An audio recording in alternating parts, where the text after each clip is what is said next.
மேசை மேலிருந்த லேப்டாப்பின் வெளிச்சத்தில் அனுபமாவின் முகம் மேலும் சோர்ந்ததாக தோன்றியது. வெளியே நகரம் அதன் இரவின் சலசலப்புகளுக்கு விழித்துக் கொண்டிருந்தது. வாகனங்களின் இரைச்சலும் ஹாரன் சத்தங்களும் அவளுடைய சிறிய பிளாட்டின் அமைதியை ஊடுருவ முயன்றாலும் அவளுடைய சிந்தனைகள் வேறெங்கோ இருந்தன. 3 ஆண்டுகளுக்கு முன்புதான் எழுதி முடிக்காமல் கைவிட்ட ஒரு ஃபீச்சரின் நினைவுகள் ஒரு கரிய நிழல் போல அவளை வேட்டையாடின.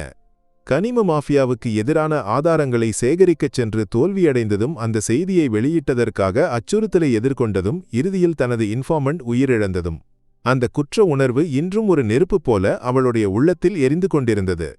அனுபமா, கேட்கிறாயா? சீஃப் எடிட்டர் ராஜன் சாரின் குரல் போனில் உயர்ந்தபோது அவள் சிந்தனைகளிலிருந்து விழித்தாள். கேட்கிறேன் சார், நான் ஒரு புதிய அசைன்மெண்ட் பற்றி சொல்ல வந்தேன். இது ஒரு பாசிட்டிவ் ஸ்டோரி, உனக்கு ஒரு மாற்றமாகவும் இருக்கும். நியூஸ் வீக் மேகசினின் அடுத்த இதழின் கவர் ஸ்டோரி இது. அனுபமாவுக்கு ஆர்வம் தோன்றவில்லை. பாசிட்டிவ் ஸ்டோரிகள் பெரும்பாலும் பெய்ட் நியூஸ் அல்லது மேலோட்டமான புகழ்ச்சிகளாக இருக்கும். என்ன விஷயம் சார்? ஸ்நேகதீரம் கேட்டிருக்கிறாயா? அவள் கேட்டிருந்தாள். நகரத்தின் இதய பகுதியில் செயல்படும் பிரபலமான அனாதை இல்லம். அதன் நடத்துபவரான வர்கீஸ் மாஷை அறியாதவர்கள் யாரும் இருக்க மாட்டார்கள். கடந்த ஆண்டு அரசின் மிகப்பெரிய சமூக செயல்பாட்டாளருக்கான விருதை பெற்ற மனிதர். செய்தித்தாள்களிலும் சேனல்களிலும் அவரது சிரிக்கும் முகமும் குழந்தைகளுடன் நிற்கும் படங்களும் பலமுறை வந்துள்ளன. தெரியும் சார், வர்கீஸ் மாஷின் ஆர்பனேஜ் அல்லவா? ஆமாம். அங்குள்ள குழந்தைகள் அனைவரும் அசாதாரண ஒழுக்கமும் மகிழ்ச்சியும் உள்ளவர்கள் என்று எல்லோரும் சொல்கிறார்கள். ஒரு மாதிரி நிறுவனம். நமக்கு அதை பற்றி ஆழமான ஒரு ஃபீச்சர் வேண்டும். ஸ்நேகதீரத்தின் ஏஞ்சல்கள் என்றோ வேறோ ஒரு நல்ல தலைப்பு கொடுக்கலாம். வர்கீஸ் மாஷுடன் நான் பேசியிருக்கிறேன். உனக்கு அங்கு சென்று தங்கியே தகவல்களை சேகரிக்கலாம். எல்லா உதவிகளும் அவர் வாக்குறுதி அளித்திருக்கிறார்.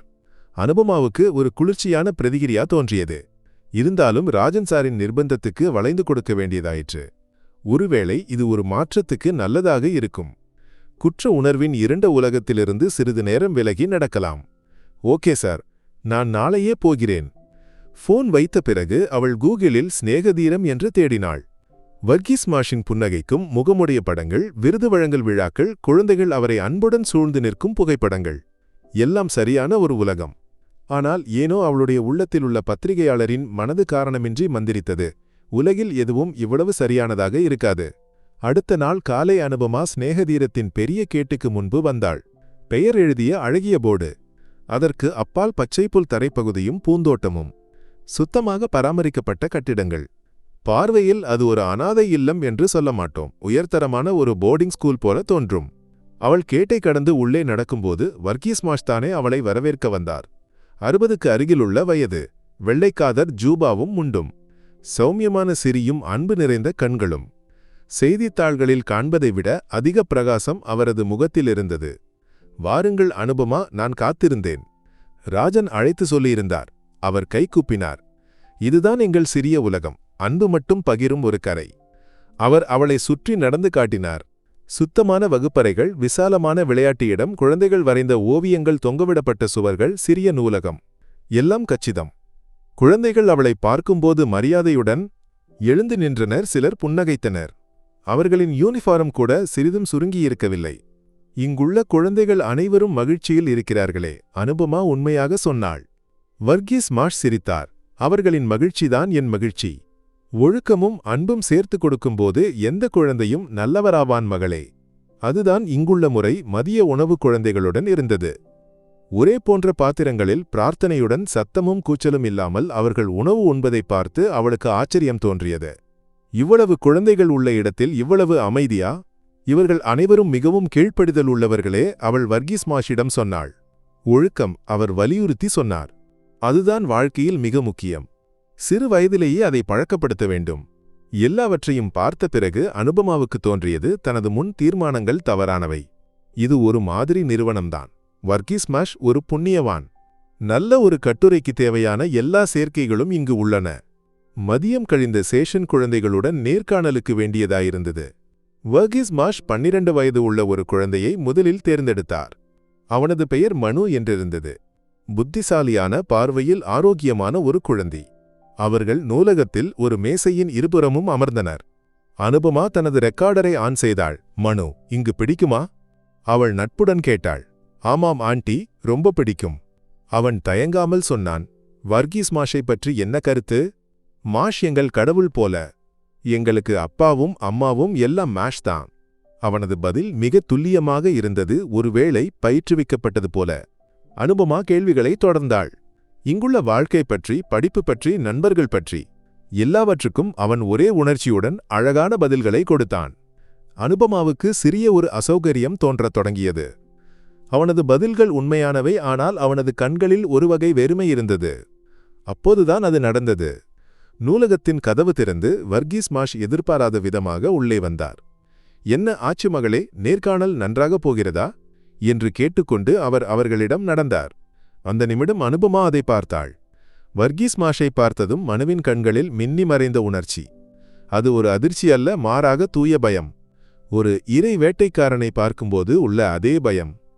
ஒரு நிமிடத்துக்கு மட்டும் நீண்ட அந்த உணர்ச்சி அவன் விரைவில் மறைத்து முகத்தில் ஒரு புன்னகை கொண்டு வர முயன்றான். ஆனால் அந்த ஒரு பார்வை போதுமானதாக இருந்தது அனுபமாவுக்கு. அவளுடைய உள்ளத்தில் உள்ள பத்திரிகையாளரின் 6வது உணர்வு ஆபத்து சமிக்ஞை கொடுத்தது. இங்கு ஏதோ பிரச்சினை உள்ளது. இந்த காணும் சிறிகளுக்கும் அன்பு வெளிப்பாடுகளுக்கும் பின்னால் பயத்தின் ஒரு கருப்பு திரை உள்ளது. வர்கீஸ் மாஷ் மனுவின் தலையை அன்புடன் தடவினார். மனு எங்கள் கூட்டத்தில் மிக புத்திசாலி. அந்த தடவலில் மனு சிறிது நடுங்கினானா என்று அவளுக்கு சந்தேகம் தோன்றியது. அந்த நேர்காணல் அதோடு முடிந்தது. மனு விரைவில் அங்கிருந்து எழுந்து போனான். அவனது கண்கள் தரையில் இருந்து விலகவில்லை. அனுபமாவின் மனதில் சந்தேகத்தின் முதல் விதை விழுந்திருந்தது. அன்றைய ஃபீச்சரை எழுத சௌகரியத்துக்கு அனுபமா அனாதை இல்லத்துக்கு அருகிலுள்ள ஒரு சிறிய கெஸ்ட் ஹவுஸில் அறை எடுத்தாள். இரவு மிகவும் தாமதமாக அவள் லேப்டாப்புடன் உட்கார்ந்தாள். சிநேகதீரத்தின் அழகிய காட்சிகள் ஒரு பக்கமும் மனுவின் கண்களில் உள்ள பயம் மறுபக்கமும் அவளுடைய சிந்தனைகளை மோதலிலாக்கின. அவள் எழுதத் தொடங்கினாள். நகரத்தின் சலசலப்புகளுக்கு இடையே ஒரு தீவு போல அமைதியானது சிநேகதீரம். ஆனால் வார்த்தைகளுக்கு உயிர் வரவில்லை என்று அவளுக்கு தோன்றியது. நேரம் அர்த்தராத்திரி கடந்திருந்தது. ஜன்னல் வழியே வெளியே பார்த்தபோது சிநேகதீரம் முழுமையாக இருட்டிலிருந்தது. திடீரென அவள் அந்த சத்தத்தை கேட்டாள். அது ஒரு குழந்தையின் அழுகை அல்ல, மாறாக தாளமான ஒரு முரச்சல். ஒரு பெரிய இயந்திரம் செயல்படுவது போன்ற சத்தம்.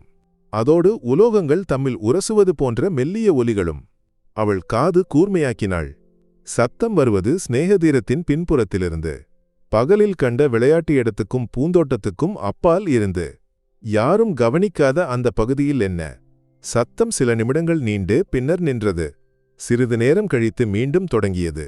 அதோடு மெல்லிய அழுகை போன்ற சத்தம் காற்றில் பறந்து வருகிறதா அல்லது தனது தோன்றலா? அனுபமாவின் இதய துடிப்பு அதிகரித்தது. அவள் தனது லேப்டாப்பை மூடி வைத்தாள். இந்த கதை சிநேகதீரத்தின் ஏஞ்சல்கள் பற்றியது அல்ல. அதைவிட ஆழமான இருண்ட ஒரு ரகசியம் இந்த சுவர்களுக்குள் ஒளிந்திருக்கிறது. அதை கண்டுபிடிப்பது இப்போது அவளுடைய பணியாக மாறியிருந்தது.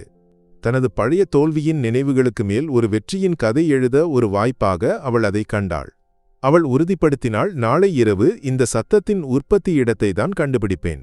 அடுத்த நாள் பகல் முழுவதும் அனுபமா அமைதியின்றியிருந்தாள். வர்கீஸ் மாஷுடன் பேசும்போதும் குழந்தைகளுடன் தொடர்பு கொள்ளும்போதும் அவளுடைய கவனம் முழுவதும் அனாதை இல்லத்தின் பின்புறத்துக்காக இருந்தது. அந்த பகுதிக்கு செல்ல ஒரு முயற்சி செய்து பார்த்தாள். மாஷே, அந்த பகுதியில் என்ன? நல்ல அழகான மரங்கள் உள்ளனவே, அவள் அப்பாவியாக கேட்டாள். வர்கீஸ் மாஷின் முகம் சிறிது மாறியது. அது ஒரு பழைய ஸ்டோர் ரூம் மகளே. பாம்பும் பூச்சிகளும் இருக்கலாம். குழந்தைகள் யாரும் அங்கு போகாமல் இருக்க நாங்கள் அந்த பகுதியை மூடியிருக்கிறோம். பாதுகாப்புதான் முக்கியம். அவரது பதில் அவளுடைய சந்தேகத்தை அதிகரித்தது. இரவாக காத்திருக்க அவள் அவசரப்பட்டாள். கருப்பு உடைகள் அணிந்து ஒரு சிறிய டார்ச் மட்டும் கையில் எடுத்து அவள் கெஸ்ட் ஹவுஸிலிருந்து இறங்கினாள். சிநேகதீரத்தின் பின்பகுதியுள்ள பெரிய சுவர் ஒரு சவாலாக முன்னால் நின்றது. வழி விளக்குகளின் வெளிச்சம் அங்கு எட்டவில்லை. சீவிடுகளின் சத்தம் வானத்தில் நிறைந்திருந்தது. அனுபமா ஆழமாக ஒரு சுவாசம் எடுத்து சுவரில் பிடித்து ஏற முயன்றாள். கடினமான சிமெண்ட் அவளுடைய கைகளை காயப்படுத்தியது. சிரமப்பட்டு சுவருக்கு மேலே ஏறிய அவள் கீழே பார்த்தாள். இருட்டில் எதுவும் தெளிவாக இல்லை. அவள் சத்தமின்றி கீழே குதித்தாள். அங்கு முழுவதும் காடு பிடித்து கிடந்தது. அவள் டார்ச்சை ஒளிரச் செய்யாமல் மொபைல் போனின் ஸ்கிரீன் வெளிச்சத்தில் முன்னால் நடந்தாள். பழைய ஸ்டோர் ரூம் என்று வர்கீஸ் மாஷ் சொன்ன கட்டிடத்தை தொலைவில் அவள் பார்த்தாள். அதற்கு சாதாரணத்தை விட தடிமனான ஒரு இரும்பு கதவு இருந்தது. வெளியிலிருந்து ஒரு பெரிய பூட்டு போட்டிருந்தது. அவள் கட்டிடத்தை சுற்றி நடந்தாள். ஜன்னல்கள் அனைத்தும் இரும்பு கம்பிகள் வைத்து மூடியிருந்தன. ஆனால் ஒரு ஜன்னலின் கண்ணாடி உடைந்திருந்தது. அந்த இடைவெளி வழியே அவள் உள்ளே பார்க்க முயன்றாள். எதுவும் காண முடியவில்லை. திடீரென ஒரு சத்தம் கேட்டு அவள் அதிர்ந்தாள். யாரோ வருகிறார்கள். அவள் விரைவில் அருகிலுள்ள ஒரு பெரிய மரத்தின் மறைவுக்கு ஒளிந்தாள். இதயம் படபடவென்று அடித்தது. 2 நிழல்கள் கட்டிடத்துக்கு அருகே வருவதை அவள் பார்த்தாள். அதில் ஒருவன் செக்யூரிட்டி யூனிஃபார்மில் இருந்தான். அவர்கள் பேசுவது தெளிவில்லாமல் கேட்க முடிந்தது. இன்று சீக்கிரம் தொடங்க வேண்டும். சரக்கு நாளை காலை வர வேண்டும். மாஷ் அழைத்திருந்தார். குழந்தைகள் அனைவரும் தயார். அவர்கள் சாவியை எடுத்து அந்த பெரிய பூட்டை திறந்தனர். தடிமனான இரும்பு கதவு ஒரு ஞரக்கத்துடன் திறந்தபோது உள்ளிருந்து கடுமையான ஒரு வாசனை வெளியே வந்தது. ரசாயனப் பொருட்களும் எண்ணெயும் கலந்த ஒரு மணம். கதவு திறந்தபோது உள்ளிருந்த மங்கிய வெளிச்சத்தில் அவள் ஒரு காட்சியை பார்த்தாள். 1 நிமிடத்துக்கு மட்டும். வரிசையாக வைக்கப்பட்ட இயந்திரங்கள் போன்ற ஏதோ ஒன்று. அவர்கள் உள்ளே சென்று கதவை மூடியதும் அந்த சத்தம் மீண்டும் தொடங்கியது. கடந்த இரவு கேட்ட அதே இயந்திரத்தின் முரச்சல். அனுபமாவுக்கு விஷயங்கள் தெளிவாகத் தொடங்கின. இது ஒரு ஸ்டோர் ரூம் அல்ல, இது ஒரு ஒர்க் ஷாப்பு. குழந்தைகளை இரவில் இங்கு வேலை செய்ய வைக்கிறார்கள். அவளுக்கு தனது போனில் ஒரு புகைப்படம் எடுக்க முடியவில்லை. ஆதாரங்கள் இல்லாமல் தான் சொல்வதை யாரும் நம்ப மாட்டார்கள். அவள் சத்தமின்றி அங்கிருந்து திரும்பி நடந்தாள். சுவருக்கு அருகே வந்தபோது தரையில் ஏதோ ஒன்று தடுத்தது. அவள் குனிந்து எடுத்துப் பார்த்தாள். அது ஒரு சிறிய கைவினைப் பொருள். முடியாத மரத்தால் உள்ள ஒரு சிறு பறவை. அதன் சிறகின் ஒரு முனை உடைந்திருந்தது. அதில் மெல்லிய இரத்தக்கரையும் ஒட்டியிருந்தது. ஒருவேளை ஏதேனும் குழந்தையின் கையிலிருந்து விழுந்திருக்கலாம். அவள் அந்த பறவையை தனது பாக்கெட்டில் வைத்தாள். முதல் ஆதாரம். நடுங்கும் கைகளுடன் அவள் மீண்டும் சுவரில் ஏறி வெளியே குதித்தாள். அறையில் வந்தபோதும் அவளுடைய இதயத்துடிப்பு சாதாரண நிலையில் இல்லை. கண்ட காட்சிகளும் கேட்ட சத்தங்களும் அவளை வேட்டையாடின. இனி தூங்க முடியாது. அடுத்த நாள் காலை அனுபமா ஸ்நேகதீரத்துக்கு வந்தபோது அவளுடைய முகத்தில் சோர்வு தெளிவாக இருந்தது. வர்கீஸ் மாஷ் அவளை சந்தேகத்துடன் பார்த்தார். என்னாச்சு மகளே, தூங்கவில்லையா? சிறிய தலைவலி. அவள் தவிர்த்தாள். அவளுடைய கண்கள் மனுவை தேடிக் கொண்டிருந்தன. குழந்தைகள் அனைவரும் காலை உணவுக்கு ஹாலில் கூடியிருந்தனர். மனு ஒரு மூலையில் தனியாக உட்கார்ந்திருப்பதை அவள் பார்த்தாள். அவனது முகம் வாடியிருந்தது. இடது கை மணிக்கட்டில் ஒரு பேண்டேஜ் சுற்றியிருந்தது. அவளுடைய கவனத்தில் பட்டது. நேற்று இரவு வேலையின் போது ஏற்பட்ட காயமாக இருக்குமா அது? அவளுக்கு அவனுடன் பேச வேண்டியிருந்தது. ஆனால் வர்கீஸ் மாஷும் மற்ற ஊழியர்களும் எப்போதும் கண்காணிப்பில் இருந்தனர். மதியம் நூலகத்தில் குழந்தைகளுக்கு புத்தகங்கள் விநியோகம் செய்யும்போது அவளுக்கு ஒரு வாய்ப்பு கிடைத்தது. மனு ஒரு புத்தகம் எடுக்க வந்தபோது அவள் மெல்லிய குரலில் கேட்டாள், கைக்கு என்ன ஆச்சு? மனு அதிர்ந்து அவளை பார்த்தான். பின்னர் எதுவும் பேசாமல் தலை குனிந்தான். பயப்படாதே, நான் உதவ வந்தேன், அவள் மீண்டும் சொன்னாள். மனுவின் கண்கள் நிறைந்தன. அவன் சுற்றும் பார்த்தான். யாரும் கவனிக்கவில்லை என்று உறுதி செய்து அவன் தனது கையில் இருந்த ஒரு டிராவிங் புக் அவளிடம் நீட்டினான். அதில் ஒரு பக்கம் சிறிது மடிக்கப்பட்டிருந்தது. அவன் எதுவும் பேசாமல் புத்தகம் எடுத்து விரைவில் நடந்து போனான். அனுபமாவுக்கு ஆர்வத்தை அடக்க முடியவில்லை. அவள் நூலகத்தின் ஒரு வெற்று மூலைக்கு மாறி அந்த பக்கத்தை திறந்து பார்த்தாள். அது ஒரு ஓவியம். கரிபென்சிலால் வரைந்தது. ஒரு பெரிய கட்டிடம். அதற்கு முன்பு ஒரு பயங்கர உருவமுடைய மனிதன் சாட்டையுடன் நிற்கிறான். கட்டிடத்துக்குள் சிறிய குழந்தைகள் இயந்திரங்களுக்கு முன்பு உட்கார்ந்து அழுகின்றனர். ஒரு குழந்தையின் கையிலிருந்து ஒரு பறவையின் உருவம் கீழே விழுகிறது. கட்டிடத்தின் மேலே ஒரு வார்த்தை தெளிவில்லாமல் எழுதியிருந்தது, நரகம். அனுபமாவின் கண்கள் நிறைந்தன. மனு வார்த்தைகளின்றி எல்லாவற்றையும் அவளிடம் சொல்லியிருந்தான். நேற்று இரவு அவள் கண்ட காட்சிகள், அவளுடைய கையில் இருக்கும் மரப்பறவை எல்லாம் அந்த ஓவியத்துடன் இணைந்து போகின்றன. இது வெறும் சந்தேகமல்ல, உண்மை. இந்த குழந்தைகள் அனுபவிக்கும் வலி விவரிக்க முடியாதது. அவள் அந்த பக்கத்தை கிழித்து தனது டைரிக்குள் ஒளித்தாள். இப்போது அவளுடைய கையில் 2 ஆதாரங்கள். மனுவின் இந்த ஓவியம் அவளுக்கு கொடுத்த தைரியம் சிறியது அல்ல. அவள் தனியாக இல்லை.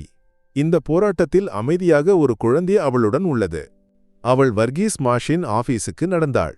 முகத்தில் தைரியத்தை சேகரித்து அவள் கேட்டாள், மாஷே, எனக்கு பழைய ஸ்டோர் ரூம் ஒன்று பார்க்க வேண்டியிருந்தது. என் ஒரு நண்பர் பழைய பொருட்களை சேகரிக்கும் ஆள். ஒருவேளை அவருக்கு ஆர்வமுள்ள ஏதேனும் அங்கு இருக்கலாம். வர்கீஸ் மாஷின் முகத்தில் சிரி மறைந்தது. அவரது கண்களில் கொடூரம் நிரம்புவதை அனுபமா முதல் முறை அருகில் பார்த்தாள். அனுபமாவின் கேள்வியை கேட்டதும் வர்கீஸ் மாஷின் முகத்தில் சௌமியத்தின் கடைசி துகளும் இல்லாமல் போனது. அவரது கண்கள் சுருங்கின, குரல் கடினமானது. மகளுக்கு நான் சொன்னது புரியவில்லை என்று தோன்றுகிறது. அங்கு யாருக்கும் அனுமதி இல்லை, அது எங்கள் விதி. ஆனால் மாஷே, ஒருமுறை பார்த்தால் இனி ஒரு வார்த்தை கூட பேசாதே. அவர் கர்ஜித்தார். அந்த குரலில் ஆபீஸ் அறை நடுங்கியது. நீ இங்கு வந்தது ஸ்நேகதீரத்தை பற்றி நல்ல ஒரு கட்டுரை எழுத. வேண்டாத விஷயங்களில் தலையிடாதே. உன் எடிட்டர் ராஜன் என் நல்ல நண்பர். வெறுமனே ஒரு பிரச்சினை உருவாக்காதே, உன் வேலையை செய்ப்போ. தேவையில்லாத ஆர்வம் நல்லதல்ல, குறிப்பாக பெண் குழந்தைகளுக்கு. அது ஒரு உபதேசம் அல்ல, தெளிவான அச்சுறுத்தல். அவரது புண்ணியவான் முகமூடி முழுமையாக அழிந்து விழுந்திருந்தது. தான் நிற்குமிடம் எவ்வளவு பெரிய ஆபத்தில் என்று அனுபமாவுக்கு உணர்ந்தது. அவள் எதுவும் பேசாமல் தலையாட்டினாள். சரி மாஷே, நான் தொந்தரவு செய்ததுக்கு மன்னிக்கணும். அவள் ஆபீஸிலிருந்து இறங்கும்போது அவரது கொடூர பார்வை அவளை பின்தொடர்வதை அவளுக்கு தெரியும். ஸ்நேகதீரத்திலிருந்து வெளியே வந்ததும் அவள் ஆழமாக சுவாசம் எடுத்து தனது போனை எடுத்து ஒரு நம்பருக்கு அழைத்தாள். அவளுடைய காலேஜ் காலம் முதல் உள்ள நண்பர், இப்போது பிரபலமான ஒரு மனித உரிமை செயல்பாட்டாளரான அட்வொகேட் பிரகாஷ். பிரகாஷ், எனக்கு ஒரு உதவி வேண்டும், மிக அர்ஜென்ட். அவள் நடந்த விஷயங்களையெல்லாம் அவனிடம் சுருக்கி சொன்னாள். மனுவின் கண்களில் உள்ள பயம், இரவின் சத்தங்கள், சுவருக்கு அப்பால் உள்ள ஒர்க் ஷாப், மனு கொடுத்த ஓவியம், வர்கீஸ் மாஷின் அச்சுறுத்தல். எல்லாவற்றையும் கேட்ட பிறகு பிரகாஷ் சிறிது நேரம் அமைதியானான். அனு, இதை நீ சாதாரணமாக காணாதே. வர்கீஸ் மாஷுக்கு பெரிய செல்வாக்கு உள்ளது. அரசியலிலும் போலீசிலும் எல்லாம் அவருக்கு தேவையானவர்கள் உள்ளனர். தெளிவான ஆதாரம் இல்லாமல் நாம் ஒரு அடி முன்னால் வைத்தால் அது நமக்கே ஆபத்தாகும். என் கையில் அந்த குழந்தையின் ஓவியம் உள்ளது, பின்னர் அந்த மரப்பறவையும். அவை எதுவும் கோர்ட்டில் நிற்கும் ஆதாரங்கள் அல்ல. நமக்கு வேண்டியது அந்த ஒர்க் ஷாப்பை உள்ளிருந்து படம் பிடித்த வீடியோக்கள் அல்லது அங்கிருந்து தப்பிய ஒரு குழந்தையின் சாட்சி. அது அல்லாமல் எதுவும் நடக்காது. பிரகாஷின் வார்த்தைகள் அவளை ஏமாற்றவில்லை, மாறாக மேலும் சிந்திக்க வைத்தன. நீ ஒன்று விசாரிக்கணும். ஸ்நேகதீரத்தின் பெயரில் ஏதேனும் ஏற்றுமதி பிசினஸ் நடக்கிறதா? இந்த கைவினைப் பொருட்கள் எங்கு போகின்றன? நான் முயற்சிக்கிறேன். ஆனால் நீ மிகவும் கவனமாக இருக்கணும். அவர் உன்னை கண்காணித்துக் கொண்டிருப்பார். போன் வைத்தபோது அனுபமாவுக்கு சிறிய ஒரு ஆறுதல் தோன்றியது. அவள் இப்போது தனியாக இல்லை. சட்டத்தின் வழியில் உதவ ஒருவர் உள்ளார். ஆனால் மிகப்பெரிய ஆதாரம் அந்த சுவர்களுக்குள்தான். அதை எப்படி வெளி உலகத்துக்கு கொண்டு வருவது? அனுபமாவுக்கு தெரியும், அடுத்த கட்டம் உள்ளிருந்து ஒரு உதவியை கண்டுபிடிப்பது. வர்கீஸ் மாஷை பயந்து யாரும் எதுவும் சொல்ல மாட்டார்கள். இருந்தாலும் அவளுக்கு ஒருவரை பற்றி சிறிய நம்பிக்கை இருந்தது. ஸ்நேகதீரத்தின் சமையல்காரி, ஏறக்குறைய 50 வயது தோன்றும் ஏலிக்குட்டி. அவர்களது முகத்தில் எப்போதும் ஒரு சோக உணர்ச்சி தங்கியிருப்பதை அவள் கவனித்திருந்தாள். குழந்தைகளிடம் அவர்களுக்கு அன்பு இருந்தாலும் அவர்களது கண்களில் எப்போதும் பயம் நிழலாடியிருந்தது. அடுத்த நாள் மாலை ஏலிக்குட்டி பொருட்கள் வாங்கி மார்க்கெட்டிலிருந்து திரும்பி வரும் வழியில் அனுபமா அவர்களை காத்திருந்தாள். சேச்சி, அவள் அழைத்தாள். ஏலிக்குட்டி அவளை பார்த்து பயந்தார். என்ன மகளே? மாஷ் தெரிந்தால்? மாஷ் தெரியாது, எனக்கு ஒன்று பேசணும். ப்ளீஸ், அனுபமா கெஞ்சினாள். அவர்கள் வழி ஓரத்தில் உள்ள ஒரு தேநீர் கடையின் மறைவுக்கு மாறினர். அனுபமா எதையும் மறைக்கவில்லை. தான் கண்டதும் கேட்டதும் எல்லாவற்றையும் சொன்னாள். ஏலிக்குட்டி எல்லாவற்றையும் கேட்டு அமைதியாக நின்றார். அவர்களது கண்கள் நிறைந்து ஓடிக்கொண்டிருந்தன. சேச்சிக்கு எல்லாம் தெரியுமென்று எனக்கு தெரியும். தயவு செய்து என்னை உதவுங்கள். அந்த குழந்தைகளை காப்பாற்றணும். எனக்கு எதுவும் சொல்ல முடியாது மகளே. என் உயிர் ஆபத்தில் ஆகும். அவர்கள் அழுதார். அப்போது அனுபமா தனது பையிலிருந்து அந்த உடைந்த மரப்பறவையும் மனு வரைந்த ஓவியத்தையும் வெளியே எடுத்தாள். இதை பாருங்கள், மனுதான் எனக்கு இதை கொடுத்தான். அந்த மரப்பறவையை பார்த்ததும் ஏலிக்குட்டி ஒரு அலறலுடன் வாயை மூடினார். அவர்களது உடல் நடுங்கியது. என் ஜோனிக்குட்டன். அவர்கள் தேங்கி அழுதார். இது என் மகன் உருவாக்கியது. கடந்த ஆண்டு ஒரு இரவு விபத்தில் இறந்து போன என் ஜோனிக்குட்டன். அனுபமா திகைத்து நின்று போனாள். ஜோனி அவர்களது மகன் அல்ல, சகோதரியின் மகன். ஸ்நேகதீரத்தில் வளர்ந்தவன். ஏலிக்குட்டியின் பயத்தின் அணைக்கட்டு உடைந்தது. அது ஒரு விபத்து அல்ல மகளே. இரவு முழுவதும் தூக்கமின்றி வேலை செய்து சோர்ந்து அவன் இயந்திரத்தில் விழுந்தது. வர்கீஸ் மாஷ் அவனை மருத்துவமனைக்கு கூட கொண்டு போகவில்லை. கேட்கச் சென்ற என்னை அவர் அடித்தார். என் மகளும் அங்கு வளர்கிறாள். அவளை நினைத்துதான் நான் இதுவரை எல்லாவற்றையும் சகித்தேன். அவர்களது கண்களில் பயத்துக்கு மேல் இப்போது பழிவாங்கலின் தீ எரிவதை அனுபமா பார்த்தாள். நான் உதவுகிறேன் மகளே. ஏலிக்குட்டி அவளுடைய கைகளை இறுக்கமாக பிடித்தார். அந்த நரகத்திலிருந்து என் மகளையாவது எனக்கு காப்பாற்றணும். என்ன செய்ய வேண்டும் என்று சொன்னால் போதும். அனுபமாவின் கண்களிலும் நம்பிக்கையின் வெளிச்சம் நிறைந்தது. ஏலிக்குட்டியிடமிருந்து அனுபமாவுக்கு தீர்மானகரமான தகவல்கள் கிடைத்தன. அந்த பூமிக்கடியில் உள்ள அறை போன்ற ஒர்க்ஷாப்புக்கு செல்ல ஒரு ரகசிய வழி உள்ளது. அடுக்களையில் உள்ள பழைய ஸ்டோர் ரூமிலிருந்து கீழே இறங்கும் ஒரு ஏணி. இரவில் குழந்தைகளை அங்கு கொண்டு செல்வது அந்த வழியில். அதே சமயம் வர்கீஸ் மாஷின் நகர்வுகள் அவளை ஆச்சரியப்படுத்தின. அடுத்த நாள் காலை அவர் அவளை போனில் அழைத்தார். அவரது குரல் மீண்டும் சௌமியமாக இருந்தது. அனுபமா, நேற்று நான் சிறிது கோபத்தில் பேசியதுக்கு மன்னிக்கணும். சில சமயம் எனக்கு கட்டுப்பாடு போய்விடும். மகள் எதுவும் தவறாக நினைக்காதே. இன்று இரவு ஸ்நேகதீரத்தில் ஒரு சிறிய டின்னர் உள்ளது. மகள் நிச்சயம் வரணும். அதன் பிறகு மகளின் சந்தேகத்தை தீர்க்க நான் தான் அந்த ஸ்டோர் ரூமை திறந்து காட்டுகிறேன். அனுபமாவின் உள்ளம் ஒரு பயம். இது ஒரு பொறி. தான் தகவல்களை சேகரிக்கிறேன் என்று அவர் உறுதியாக உணர்ந்திருக்கிறார். தன்னை கொடுக்க ஒரு கடைசி தந்திரம். அவள் உடனே பிரகாஷை அழைத்து விஷயத்தை சொன்னாள். அனு, போகாதே, அது ஆபத்து. இல்லை பிரகாஷ், எனக்கு போயே ஆகணும். இது என் கடைசி வாய்ப்பு. ஏலிக்குட்டி சேச்சி சொன்ன ரகசிய வழியில் எனக்கு ஒர்க் ஷாப்புக்கு செல்ல முடியலாம். எனக்கு துல்லியமான ஆதாரங்கள் வேண்டும். அவர்கள் சேர்ந்து ஒரு திட்டம் தயாரித்தனர். அனுபமா டின்னருக்கு போவாள். அவளுடைய பேனாவில் ஒரு ரகசிய கேமரா இருக்கும். பிரகாஷும் அவருக்கு நம்பிக்கையுள்ள எஸ்ஐ. ரவியும் இரவு 10 மணியோடு ஸ்நேகதீரத்தின் பின்பகுதியில் காத்திருக்கணும். 10:15க்கு உள்ளாக அனுபமாவின் போனிலிருந்து ஓகே என்று மெசேஜ் வராவிட்டால் அவர்கள் உள்ளே வரணும். அன்று இரவு தைரியத்தை சேகரித்து அனுபமா ஸ்நேகதீரத்துக்கு நடந்தாள். தனது வாழ்க்கையில் மிக ஆபத்தான பணிக்குப் போகிறேன் என்று அவளுக்கு உறுதியிருந்தது. அத்தாழ விருந்து ஒரு நகைச்சுவை. வர்கீஸ் மாஷும் அவரது வலதுகை செக்யூரிட்டி சூப்பர்வைசரும் அனுபமாவை ஒரு நிமிடம் கூட கண் எடுக்காமல் கண்காணித்தனர். உணவு தொண்டையில் இறங்க அவள் சிரமப்பட்டாள். நேரம் 10 மணியோடு அருகில். வாருங்கள் அனுபமா, உன் சந்தேகங்களை தீர்ப்போம், வர்கீஸ் மாஷ் ஒரு கேவலமான சிரியுடன் சொன்னார். எங்கள் ஒழுக்கத்தின் மற்றும் பண்டின் உற்பத்தி உன் காட்டுகிறேன்.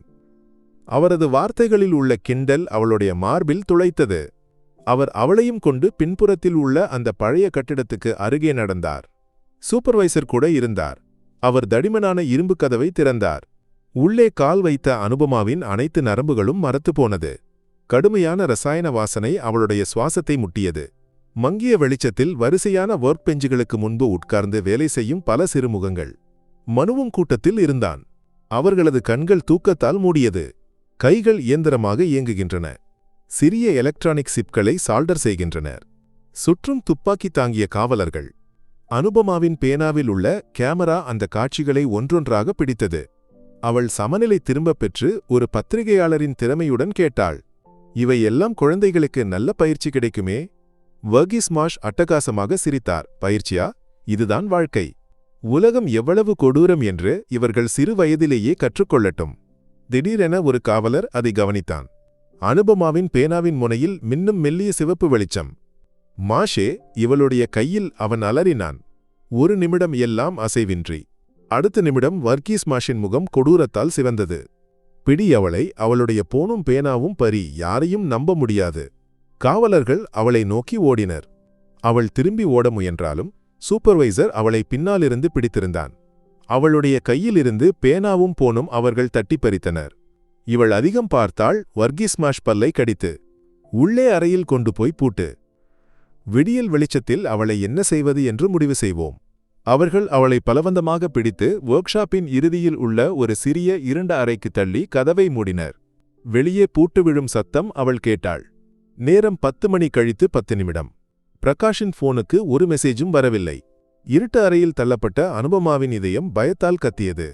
அனைத்து நம்பிக்கைகளும் மறைந்ததாக அவளுக்கு தோன்றியது. ஆதாரங்கள் உள்ள பேனாவும் போனும் இழந்தது. தான் இங்கிருந்து உயிருடன் வெளியே போவேனா என்று கூட அவள் சந்தேகித்தாள். சிறிது நேரம் கழித்து கதவில் ஒரு மெல்லிய கீறல் சத்தம் கேட்டது. அவள் அதிர்ந்து கதவுக்கு அருகே நகர்ந்தாள். ஆன்டி. அது ஒரு மெல்லிய குரல். மனுவின் குரல். மனு. அவள் ஆச்சரியத்துடன் அழைத்தாள். சத்தம் செய்யாதே. நான் சாவி எடுத்தேன், அவன் மூச்சிரைத்து சொன்னான். ஒரு காவலர் கவனமின்றி வைத்த சாவிக்கொத்தை அவன் தைரியம் சேகரித்து கைப்பற்றியது. கதவு திறந்தபோது மனுவின் பின்னால் மற்ற 2 குழந்தைகளும் இருந்தனர். அவர்களது கண்களில் பயத்துடன் ஒரு வகை தைரியமும் இருந்தது. ஆன்டி, பயப்படாதே, நாங்கள் ஒரு சலசலப்பு உருவாக்குவோம். அந்த சமயத்தில் ஆன்டி அடுக்கள வழி தப்பிக்கணும். ஏலி குட்டியம்மா அங்கு இருப்பார், மனு வேகமாக சொன்னான். அனுபமாவுக்கு அந்த குழந்தைகளின் தைரியத்தை பார்த்து அழுகை வந்தது. தனக்காக அவர்கள் தங்களது உயிரை பணயம் வைக்கின்றனர். மனுவும் கூட்டாளிகளும் திட்டமிட்டது போல ஒர்க் ஷாப்பின் மற்றொரு பகுதியில் ஒரு இயந்திரத்தை கெடுத்தனர். பெரிய சத்தத்துடன் இயந்திரம் நின்று புகை எழுந்தபோது காவலர்கள் அனைவரும் அங்கு ஓடினர். அந்த சந்தர்ப்பத்தில் அனுபமா மனுவுடன் இருண்ட இடைகளில் ஓடினாள். ஒவ்வொரு நிமிடமும் பிடிபடுவேன் என்று அவள் பயந்தாள். அவர்கள் அடுக்களையின் ரகசிய கதவுக்கு அருகே வந்தனர். அங்கு ஏலிக்குட்டி பிரார்த்தனையுடன் காத்திருந்தார். அவர்கள் கதவை திறந்து கொடுத்தார். மகளே, வேகம் போ, கடவுள் உதவுவார், அவர்கள் கண்ணீருடன் சொன்னார். மனு, நீயும் வா. அனுபமா அவன் கையை பிடித்தாள். இல்லை ஆண்டி, நான் போனால் அவர்களுக்கு சந்தேகம் தோன்றும். ஆண்டி போய் அனைவரையும் காப்பாற்றணும். அவன் அவளுடைய கையை விடுவித்தான். ஆண்டிதான் எங்கள் கடைசி நம்பிக்கை. கனமான இதயத்துடன் அனுபமா அந்த இடுங்கிய ஏணி வழியே மேலே ஏறினாள். அடுக்களை வழியே வெளியே ஓடிய அவளுக்கு ஒன்று மட்டும் இலக்கு: சுவருக்கு அப்பால் காத்திருக்கும் பிரகாஷ். ஸ்நேகதீரத்தின் பின்னால் இருட்டில் பிரகாஷும் எஸ்ஐ ரவியும் அவசரமாக காத்திருந்தனர். நேரம் 10:15 கடந்திருந்தது. ரவி, ஏதோ பிரச்சனை உள்ளது, நாம் ஏறுவோம், பிரகாஷ் சொன்னான். அவர்கள் சுவருக்கு அருகே நகர்ந்ததும் காட்டுக்குள் இருந்து ஒரு உருவம் ஓடி வருவதை பார்த்தனர். அது அனுபமா. அவளுடைய கோலத்தை பார்த்து அவர்கள் அதிர்ந்தனர். அனு, பிரகாஷ், அவர்கள் என்னை பிடித்தனர். ஆதாரங்கள் பேனா உள்ளே உள்ளது. அவள் மூச்சிரைத்து சொன்னாள். எஸ்ஐ ரவி ஒரு நிமிடம் கூட வீணாக்கவில்லை. அவர் உடனே வயர்லெஸ் வழியே கண்ட்ரோல் ரூமுக்கு செய்தி கொடுத்தார். கூடுதல் போலீஸ் குழுவை கோரினார். அனுபமாவின் கண்முன் சாட்சி விளக்கம் ஒரு ரெய்டுக்கு போதுமானது. நிமிடங்களுக்குள் போலீஸ் ஜீப்புகள் ஸ்நேகதீரத்தை சுற்றின.